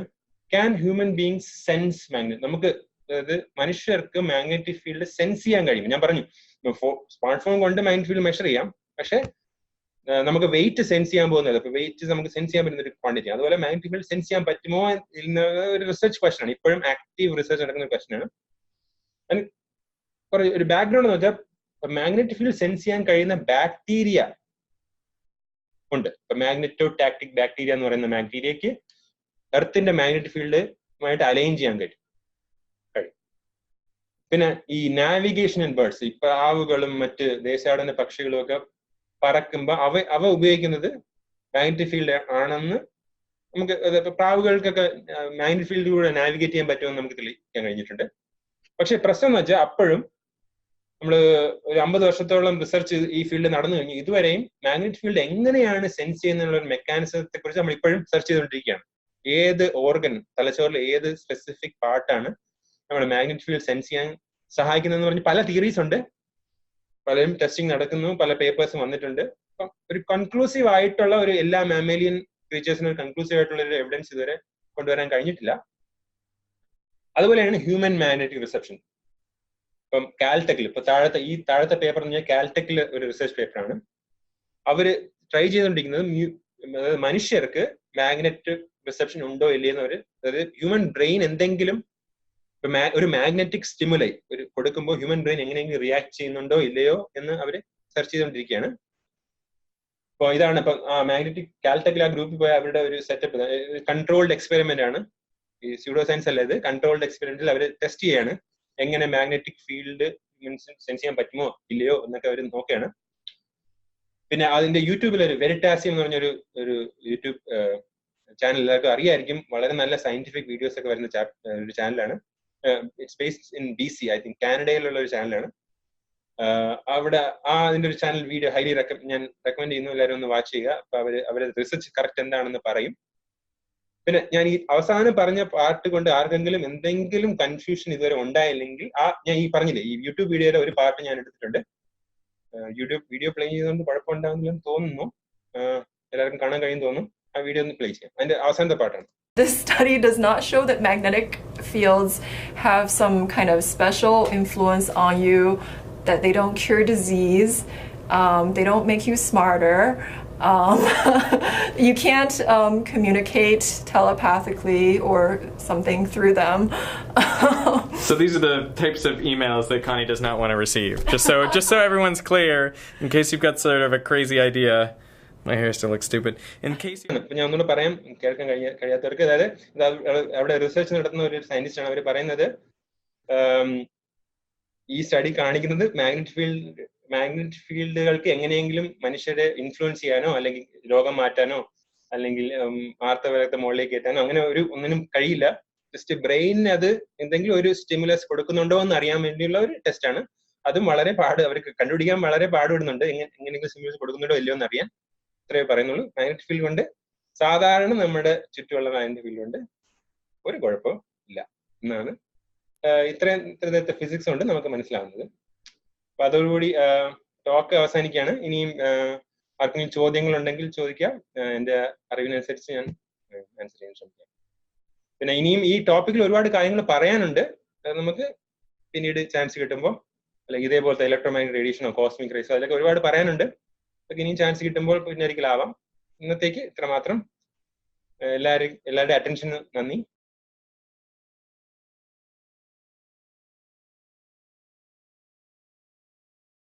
Thank you Vijin. നല്ലൊരു പ്രസന്റേഷൻ ആയിരുന്നു. ആർക്കെങ്കിലും ചോദ്യങ്ങൾ ചോദിക്കുന്നുണ്ടെങ്കിൽ ചോദിക്കാം. വിജിൻ, നന്നായിരുന്നു. നല്ല പ്രസന്റേഷൻ ആണ്. നന്നായിട്ട് ലളിതമായിട്ട്, എന്നെപ്പോലെ ഒരാൾക്കൊന്നും ഫിസിക്സ് ആയിട്ട് ഒരു ബന്ധമില്ലാത്ത ആളാണ് ഞാൻ. പക്ഷേ വളരെ സിമ്പിൾ ആയിട്ട് താങ്കൾ അത് അവതരിപ്പിച്ചു. കാര്യങ്ങൾ മനസ്സിലാക്കാൻ പറ്റി. പ്രത്യേകിച്ച് നമ്മുടെ ന്യൂയോർക്കിലുള്ള ആയമ്മ, മറ്റേ ഡോക്ടർ ഉണ്ടല്ലോ, അവരുടെ ആ വീഡിയോ ഞാൻ കേട്ടതാണ്. അപ്പൊ അതുകൊണ്ട് എനിക്ക് അതിനെ ഒന്ന് കുറച്ച് ഡീറ്റെയിൽ ആയിട്ട് പറഞ്ഞൊക്കെ നന്നായിട്ട് കാര്യങ്ങൾ മനസ്സിലാക്കാൻ പറ്റി. അവര് പൊട്ടത്തര പറഞ്ഞത് നന്നെ അറിയാം നമുക്ക്, എന്നാലും അതിന്റെ ആ ഒരു കുറച്ചുകൂടെ നന്നായിട്ട് മനസ്സിലാക്കാൻ പറ്റി. അപ്പൊ നമുക്ക് അവരുടെ ഫോളോവേഴ്സ് ഒക്കെ നമ്മളോട് സംസാരിക്കുമ്പോൾ നമുക്ക് അതിനെ കൗണ്ടറായിട്ട് പറയാൻ സാധിക്കും കുറച്ച് കാര്യങ്ങൾ. അങ്ങനെയുള്ള നന്നായിരുന്നു. നല്ല താങ്ക് യു വെരി മച്ച്. ചോദ്യങ്ങൾ ചോദിക്കാനും എനിക്ക് ഫിസിക്സിൽ വലിയ ജ്ഞാനമില്ലാത്തതുകൊണ്ട് നമ്മളതിന് ചോദ്യങ്ങളൊന്നും, പിന്നെ വല്ലതും വരികയാണെങ്കിൽ ഞാൻ പേഴ്സണലായിട്ട് ടെക്സ്റ്റ് ചെയ്യുമോ അല്ലെങ്കിൽ. Thank you Vijin. വളരെ നന്നായിട്ടുണ്ടായിരുന്നു. ചെറിയ ഒരു കാര്യം കൂടെ ഒന്ന് എക്സ്പ്ലെയിൻ ചെയ്താൽ എനിക്ക് തോന്നുന്നത് കുറച്ചും കൂടെ ബെറ്റർ ആയിരിക്കും. യൂഷ്വലി ഇവിടുത്തെ ഒരു സെൻസിൽ സാധാരണഗതിയിൽ ആളുകൾ മാഗ്നറ്റിക് ഫീൽഡിനെ കുറിച്ച് പറയുമ്പോൾ അത് നമ്മുടെ ബോഡിയിൽ വാട്ടർ 70% 60% ആണ്. സോ ഇപ്പം വാട്ടർ ബോഡീസിന്റെ ഒരു ഇൻഫ്ലുവൻസ് ഉണ്ട് എന്നുള്ള രീതിയിൽ പ്രചരണം, അല്ലെങ്കിൽ മൂണിന്റെ ഇൻഫ്ലുവൻസ് വരും. അതിപ്പം നോർത്ത് സൗത്തും ഈസ്റ്റും എല്ലാം കൂടെ വന്ന് അത് മൊത്തത്തിൽ കുളമാകും എന്നൊക്കെ പറയാറുണ്ട്. അപ്പൊ അതിനെക്കുറിച്ച് എന്തെങ്കിലും ഒരു ക്ലാരിഫിക്കേഷൻ തരാൻ പറ്റുമോ എന്നുള്ളതാണ് ഒന്ന്. രണ്ടാമത്തെ ക്വസ്റ്റ്യൻ എന്ന് പറയുന്നത്, നമ്മള് പലപ്പോഴും ഇവിടുത്തെ ഒരു സ്യൂഡോ സയൻസിന്റെ ആരാധ്യരായ ആളുകളൊക്കെ ഉപയോഗിക്കുന്ന ഒരു സാധനമുണ്ട്. അതായത് നമ്മള് അങ്ങ് സൗത്തിലായിരുന്നു, അപ്പൊ നമ്മൾ അവിടുന്ന് ഇപ്പൊ നോർത്തേൺ ഹെമിസ്ഫിയറിലോട്ട് വന്നു. അപ്പൊ അതിന്റെ ഭാഗമായിട്ട് ഫീൽഡ് ഒക്കെ കംപ്ലീറ്റ്ലി റിയലൈൻഡ് ആണ്. അപ്പൊ നിങ്ങൾ അവിടെ കാണുന്നത് ഇവിടെ കാണരുത്, അത് വേറെ രീതിയിൽ വ്യാഖ്യാനിക്കണം എന്നൊക്കെ പറഞ്ഞിട്ടാണ് ഇവിടെ പലരും അത് പ്രോഡക്റ്റുകൾ വിൽക്കുന്നത്. അതിലെന്തെങ്കിലും സത്യമുണ്ടോ? അതായത് നമ്മള് സദേൺ ഹെമിസ്ഫിയറിൽ നിന്ന് മാറി നോർത്തേൺ ഹെമിസ്ഫിയറിൽ വരുമ്പോൾ കാന്തിക വലയങ്ങൾക്ക് എന്തെങ്കിലും വ്യത്യാസങ്ങൾ ഉണ്ടാവും. ട്രോപ്പിക്കൽ ഇക്വേറ്ററിൽ നിന്ന് മാറി. But also അത് മാത്രമല്ല, മാഗ്നറ്റിക് മാത്രമല്ല, like you feel a difference, right? Like in the body also. So I don't know what is, if it is related to magnetism, I don't know that. But just putting it out there. Okay, ഞാൻ ആദ്യ ചോദ്യം, ഇപ്പൊ ബോഡിയിൽ water content ഉണ്ട്, അപ്പൊ അതുകൊണ്ട് എന്തെങ്കിലും കുഴപ്പമുണ്ടോ? ഇപ്പം മാഗ്നറ്റിക് പരമായി നോക്കിയാൽ വാട്ടർ H2 എന്ന് പാരാമാഗ്നറ്റിക് മോളിക്യൂൾ ആണ്. വാട്ടർ, അതായത് നമ്മള് മാഗ്നറ്റ് അറിയാം, മാഗ്നറ്റ് അങ്ങനെ അട്രാക്ട് ചെയ്യാത്ത ഒരു വസ്തുവാണ്. പിന്നെ ഇതുകൊണ്ട് പിന്നെ ഇവര് പറയുന്ന ചന്ദ്രൻ, സൂര്യൻ, ശുക്രൻ എന്നൊക്കെ പറയുന്നത് എനിക്കൊന്ന് ഗ്രാവിറ്റേഷണൽ ഇഫക്ട്സ് ആയിരിക്കും ഉദ്ദേശിക്കുന്നത്. അപ്പൊ ഗ്രാവിറ്റേഷണൽ ഫോഴ്സ് എന്ന് വെച്ചാൽ ലോകത്തില്, അതായത് പ്രപഞ്ചത്തിലെ ഏറ്റവും വീക്കസ്റ്റ് ആയിട്ടുള്ള ഫോഴ്സ് ആണ് ഗ്രാവിറ്റേഷണൽ ഫോഴ്സ്. അതിനെക്കാട്ടും കൂടിയ ഫോഴ്സുകൾ നമുക്ക് ചുറ്റും തന്നെ ഉണ്ട്. ഇപ്പൊ ചന്ദ്രൻ നമുക്ക് അപ്ലൈ ചെയ്യുന്നതിനെക്കാട്ടും ഫോഴ്സ് അപ്ലൈ ചെയ്യാൻ കഴിയുന്ന മാഗ്നറ്റ്സ് ഒക്കെ ചിലപ്പോൾ ഇവിടെ ഉണ്ടാവും. അപ്പൊ അതുകൊണ്ട് ഇപ്പം എന്താണ് ഈ ഇപ്പൊ ആസ്ട്രോളജി ഒക്കെ ആയിരിക്കും ഉദ്ദേശിക്കുന്നത്, നമ്മുടെ ഈ ചന്ദ്രൻ നമ്മളെ എഫക്ട് ചെയ്യുന്നു, നമ്മുടെ ലൈഫിനെ എഫക്ട് ചെയ്യുന്നു. ഇപ്പൊ ടൈഡിനെ വെച്ചാണ് പറഞ്ഞത്. ഇപ്പൊ ടൈഡ് എങ്ങനെ ഉണ്ടാവുന്നു നമ്മൾ നോക്കിയ, tide is effect large body of water. അതായത് എത്രയും വലിയ ഒരു വാട്ടർ ബോഡിയാണ് ടൈഡ് എഫക്ട് ചെയ്യുന്നത്, ഗ്രാവിറ്റേഷൻ, അതർ ബോഡീസിന്റെ ഗ്രാവിറ്റേഷൻ. അപ്പൊ അത് വെച്ചുകൊണ്ട് നമ്മളെ എങ്ങനെ എഫക്ട് ചെയ്യുന്നതെന്ന് it's a matter of scale. അതാണ് സെക്കൻഡ് ക്വസ്റ്റിലേക്ക് വരാം. It's a matter of scale. ഞാൻ നേരത്തെ പറഞ്ഞ എക്സാമ്പിൾ പോലെ, ഇപ്പൊ 1 മില്ലിഗ്രാം ഒരു സാധനം തലയിലുണ്ടെന്ന് നമുക്ക് അറിയാൻ പോലും പറ്റത്തില്ല, പക്ഷെ 1 ടൺ ഉണ്ടെങ്കിൽ ആയിരിക്കും. അപ്പൊ അതൊരു സ്കെയിൽ ഡിഫറൻസ് ആണ്, അതായത് ഓർഡർ ഓഫ് മാഗ്നിറ്റ്യൂഡ് ഡിഫറൻസ് എന്ന് പറയും. അതേപോലെയാണ് ഈ മാഗ്നറ്റിക് എഫക്ട് ട്രോപ്പിക്സിലും കാനഡയിലെയും വ്യത്യാസം. ഇപ്പൊ ട്രോപ്പിക്കൽ മാഗ്നറ്റിക് ഫീൽഡ് ഞാൻ നേരത്തെ പറഞ്ഞതുപോലെ 30 മൈക്രോ ടെസ്ലയാണ്. കാനഡയിലെ മാഗ്നറ്റിക് ഫീൽഡ് ഏകദേശം 60 മൈക്രോ ടെസ്ലയാണ്. അപ്പൊ ഇത് രണ്ടും തമ്മിലുള്ള വ്യത്യാസം 1 മണൽത്തരിയും 2 മണൽത്തരിയും തമ്മിലുള്ള വ്യത്യാസമേ ഉള്ളൂ, നമ്മളൊരു വലിയ സ്കെയിൽ നോക്കുകയാണെങ്കിൽ. പിന്നെ മറ്റ് ഇപ്പം എന്തൊക്കെ നമ്മളെ ലൈഫ് എങ്ങനെ അഡ്ജസ്റ്റ് ചെയ്യണം എന്നുള്ള ചോദ്യങ്ങൾക്ക് മറ്റ് സയന്റിഫിക് ഇതിനെക്കുറിച്ച് ഡീറ്റെയിൽ ആയിട്ട് പറഞ്ഞുതരാൻ കുറച്ച് റിസർച്ച് ചെയ്യേണ്ടി വരും, നമുക്ക് വായിക്കാം. പക്ഷെ മറ്റ് ഇപ്പൊ ക്ലൈമറ്റ് വെച്ചുള്ള വ്യത്യാസമുണ്ട്, ഹ്യൂമിഡിറ്റി വെച്ചുള്ള വ്യത്യാസമുണ്ട്. അതല്ലാതെ UV ലൈറ്റ് ഇവിടുത്തെ, അതായത് നമ്മൾ പോളിലേക്ക് കൂടുതൽ പോകുമ്പോൾ അവിടുത്തെ സൺലൈറ്റിൽ UV കൂടുതലായിരിക്കും ഞാൻ കേട്ടിട്ടുണ്ട്. അതിനെക്കുറിച്ച് നമുക്ക് കുറച്ച് ഡീറ്റെയിൽ ആയിട്ട് പറഞ്ഞുതരാൻ അറിയത്തില്ല. അപ്പൊ അങ്ങനെയൊക്കെയുള്ള നമ്മൾ ലൈഫ് അഡ്ജസ്റ്റ്മെന്റ് വരുത്തേണ്ടി വരും. അതല്ലാതെ മാഗ്നറ്റിസം വെച്ചുള്ള വ്യത്യാസം എന്ന് വെച്ചാൽ ഒരു മണൽത്തരിയും 2 മണൽത്തരിയും വ്യത്യാസമാണ്. നമ്മൾ പാറകളെ കുറിച്ചാണ് കൂടുതൽ ഭയപ്പെടേണ്ടത്, മണൽത്തരികളെ കുറിച്ചല്ല എന്നാണ് അത്രേ പറയാം. Thank you. ഒരു quick question, Vijin. പറയും. So you briefly mentioned about bird navigation. അതെ. This is right up your alley. Bird navigation, I vaguely remember reading somewhere that actually quantum mechanics is involved, and there is a protein that birds uses, which may be the way the bird's brain may be able to. അതൊരു suggested അങ്ങനെ papers വന്നിട്ടുണ്ട്. കാരണം അവർ പറയുന്നത് ബേർഡ്സിന്റെ ബ്രെയിനിൽ ഒരു crystal ഉണ്ടെന്നാണ്. ആ crystal ഇപ്പൊ നമ്മള് മാഗ്നറ്റിസം ഫണ്ടമെന്റലി നമ്മൾ നോക്കുകയാണെങ്കിൽ ഒരു ക്വാണ്ടം മെക്കാനിക്കൽ പ്രോപ്പർട്ടിയാണ്. ഞാൻ പറഞ്ഞില്ലേ, ഒരു ആറ്റം ഒരു മാഗ്നറ്റ് ആണ്. ആറ്റംസ് എങ്ങനെയാണോ ഒരു മോളിക്യൂൾ ഫോം ചെയ്യാൻ അലൈൻ ചെയ്യുന്നത്, അത് വെച്ചാണ് ആ മോളിക്യൂൾ മാഗ്നറ്റിക് ആണോ അല്ലേന്ന് നമ്മൾ തീരുമാനിക്കുന്നത്. അപ്പൊ നമ്മളൊരു വലിയ ഒരു അയൺ ബാർ എടുത്ത ഒരു ബാർ മാഗ്നറ്റ് എടുത്താൽ അതിനകത്ത് അലൈൻമെന്റ്സ് എല്ലാം കറക്റ്റ് ഒരേ ഡയറക്ഷനിലായിരിക്കും. അതുകൊണ്ട് അതിനകത്ത് ആറ്റംസിന്റെ അലൈൻമെന്റ് എല്ലാം ഒരു പർട്ടിക്കുലർ ഡയറക്ഷനിലായിരിക്കും. അതുകൊണ്ടാണ് ഒരു മാഗ്നറ്റ് ആവുന്നത്. അതുകൊണ്ട് ഫണ്ടമെന്റലി ഈ മാഗ്നറ്റിസം എന്ന് പറഞ്ഞൊരു ക്വാണ്ടം മെക്കാനിക്കൽ പ്രോപ്പർട്ടിയാണ്. ഈ ബേർഡ്സ് യൂസ് ചെയ്യുന്ന പറയപ്പെടുന്നത് ഒരു ക്രിസ്റ്റൽ എന്ന് പറയും. അവരുടെ ബ്രെയിനിൽ, ബേർഡ്സിന്റെ ബ്രെയിനിൽ ഒരു ക്രിസ്റ്റൽ ഉണ്ട്. ആ ക്രിസ്റ്റലിന് ഈ ടെറസ്ട്രിയൽ എർത്തിന്റെ മാഗ്നറ്റിക് ഫീൽഡായിട്ട് അലൈൻ ചെയ്യാനും ആന്റി അലൈൻ ചെയ്യാനുള്ള കഴിവുണ്ടെന്ന് പറയുന്നു. അത് വെച്ച് അത് സെൻസ് ചെയ്യാം. നമ്മുടെ ഫോണിൽ ഞാൻ പറഞ്ഞില്ലേ ഒരു മാഗ്നറ്റിക് സെൻസർ ഉണ്ട്, അതൊരു ചെറിയൊരു ഡിവൈസ് ആണ്. ആ ഡിവൈസിന് സെൻസ് ചെയ്യാൻ പറ്റും. അതുപോലെ ഈ ഒരു ചെറിയ ക്രിസ്റ്റൽ എന്ന് പറയുമ്പോൾ ചെറിയൊരു മോളിക്യൂൾ ആണ്. അതിന് ക്വാണ്ടം മാഗ്നറ്റിസം ആണ് അതിന്റെ പ്രിൻസിപ്പൾ. ഇത് വെച്ചാണ് അത് സെൻസ് ചെയ്യുന്നത്. Vijin, I think you should give another talk basically on quantum mechanics itself. It's a fascinating subject. I'll try. Okay. If I could add a small kind of, it's like a joke, but it's a real thing in the sense that ഈ magnet ഈ റിസ്റ്റിന് ചുറ്റും വെച്ചാൽ blood pressure കുറയുന്നു. There's a lot of people do that, and there's a subgroup of patients it actually might work, who are constantly looking at their watch and are stressed. You're replacing the watch with it doesn't work anymore. ഇപ്പൊ ആരും watch കെട്ടാറില്ല, എല്ലാവരും ഫോണാണല്ലോ. പണ്ട് ഈ watch മേലെ എപ്പോഴും നോക്കി tension അടിച്ചിരിക്കുന്ന ആൾക്കാർക്ക് you replace the watch with something that doesn't show you the time, so probably that will be kind of like a good placebo. അതെ, പ്ലാസിബോ എഫക്റ്റിന്റെ അവസ്ഥാന്തരങ്ങൾ. ഹായ് വിജിൻ. ഹായ്. വളരെ നല്ല പ്രസന്റേഷൻ ആയിരുന്നു. Thank you. ഇനിയും ഇതുപോലത്തെ ടോപ്പിക്സ് പ്രസന്റേഷൻ ഞങ്ങൾ പ്രതീക്ഷിക്കുന്നു. Thank you. Sure, ശരി, തീർച്ചയായും. Thank you. വിജിൻ, എനിക്ക് കറക്റ്റ് മാഗ്നറ്റിസമായിട്ടാണോ ബന്ധപ്പെട്ടതാണോ എന്ന് എനിക്കറിയില്ല. ആളുകൾ പറയുന്നത് നമ്മുടെ മൈക്രോവേവ്സിൽ ചെയ്യുമ്പോൾ അത് ഓപ്പൺ ചെയ്ത് കുക്ക് ചെയ്യരുത്, ക്ലോസ് ചെയ്ത് കുക്ക് ചെയ്യാവുള്ളൂ, അങ്ങനെയൊക്കെ കുറെ കേൾക്കണമെന്നുണ്ട്. അതിനകത്ത് എന്തെങ്കിലും ഡയറക്റ്റ് ഇതുമായിട്ട് ബന്ധപ്പെട്ട എന്തെങ്കിലും ആണോ അത്? ഇപ്പൊ മൈക്രോവേവ്സ് വർക്ക് ചെയ്യുന്നത് മാഗ്നറ്റിസം വെച്ചല്ല. കാരണം ഇപ്പൊ മൈക്രോവേവ് വർക്ക് ചെയ്യുന്ന രീതി ഞാൻ പറയാം, എല്ലാവർക്കും അറിയായിരിക്കും. ഈ മൈക്രോവേവ്സ് കുക്ക് ചെയ്യുന്ന പ്രിൻസിപ്പിൾ എന്ന് പറഞ്ഞാൽ മൈക്രോവേവ് ഒരു ഇലക്ട്രോ മാഗ്നറ്റിക് വേവ് ആണ്. അതിനെക്കുറിച്ച് പിന്നീട് ഒരു ദിവസം വേണമെങ്കിൽ ഡീറ്റെയിൽ ആയിട്ട് പറയാം. ലൈറ്റ് പോലെ അല്ലെ റേഡിയോ വേവ്സ് അല്ലെ FM റേഡിയോസ് പോലെ ഒരു ഇലക്ട്രോ മാഗ്നറ്റിക് വേവ് ആണ് മൈക്രോവേവ്. മൊബൈൽ ഫോണിലും ഒരു തരത്തിലുള്ള മൈക്രോവേവ് ആണ് ഉപയോഗിക്കുന്നത്. സെയിം അല്ല, നമ്മൾ മൈക്രോവേവ് ഓവനിലെ മൈക്രോവേവ് അല്ല, മൊബൈൽ ഫോണിലെ മൈക്രോവേവ്. അപ്പൊ ഈ മൈക്രോവേവുകൾക്ക് വാട്ടർ മോളിക്യൂൾസിനെ വൈബ്രേറ്റ് ചെയ്യാൻ കഴിയും. അതായത് അതിനൊരു റെസൊണൻസ് എന്ന് പറയുന്നത് വൈബ്രേറ്റ് ചെയ്യാൻ കഴിയും. അങ്ങനെ വാട്ടർ മോളിക്യൂൾ സ്പെസിഫിക് ആയിട്ടുള്ള സാധനങ്ങളെ ഹീറ്റ് വൈബ്രേഷൻ എന്ന് വെച്ചാൽ നമ്മൾ അതിനെ ചലിപ്പിക്കുന്നു, മൂവ് ചെയ്യിക്കുന്നു. ഒരു വസ്തു നമ്മൾ മൈക്രോസ്കോപ്പിക്കലി മൂവ് ചെയ്യിക്കുമ്പോൾ അതിന് ടെമ്പറേച്ചർ കൂടുന്നു. അതായത് നമ്മളൊരു ഹോട്ട് ഒബ്ജക്റ്റും കോൾഡ് ഒബ്ജക്റ്റ് എന്നുള്ള വ്യത്യാസം, ഹോട്ട് ഒബ്ജക്ട്സിൽ microscopically particles are moving faster on an average. അപ്പോൾ ഈ മൈക്രോവേവിന് വാട്ടർ മോളിക്യൂൾസിനെ ഫാസ്റ്റ് ആയിട്ട് മൂവ് ചെയ്യിക്കാൻ കഴിയും, വൈബ്രേറ്റ് ചെയ്യാൻ കഴിയും. അങ്ങനെയാണ് അത് ചൂടാക്കുന്നത്. അതിന് മാഗ്നറ്റിസമായിട്ട് ഡയറക്റ്റ് ആയിട്ട് ഒരു റിലേഷൻ ഇല്ല. പിന്നെ ഇപ്പം ചൂടാക്കുന്നത് ഒരു വാട്ടറിനെ ചൂടാക്കുന്ന ഒരു പ്രിൻസിപ്പിൾ വെച്ചാണ് മൈക്രോവേവ് അവൻ വർക്ക് ചെയ്യുന്നത്. പിന്നെ അപ്പൊ അത് വെച്ച് ഹാർംഫുൾ എഫക്ട് ഉണ്ടോ എന്ന് എന്നോട് ചോദിച്ചാൽ ഞാൻ ഇല്ലെന്നേ പറയുള്ളൂ. അങ്ങനെ. Thank you very much. Hi Vijin, നല്ല പ്രസന്റേഷൻ ആയിരുന്നു. സന്തോഷമായി. എനിക്ക് ഫിസിക്സിനെ പറ്റി വലിയ വിവരമൊന്നും ഇല്ലെങ്കിലും കുറെയൊക്കെ മനസ്സിലാക്കാൻ പറ്റി. സന്തോഷം. Thank you. Thank U. കുറെ നല്ല സലീം നന്നായിട്ട് മനസ്സിലാക്കാൻ പറ്റിയെന്നാണ് എനിക്ക് തോന്നുന്നത്. എന്ന് വെച്ചാൽ വളരെ ലളിതമായിട്ടാണ് ഈ പറഞ്ഞ കാര്യങ്ങളെ എക്സ്പ്ലെയിൻ ചെയ്തിരിക്കുന്നത്, ഏറ്റവും ബേസിക് ലെവലിൽ.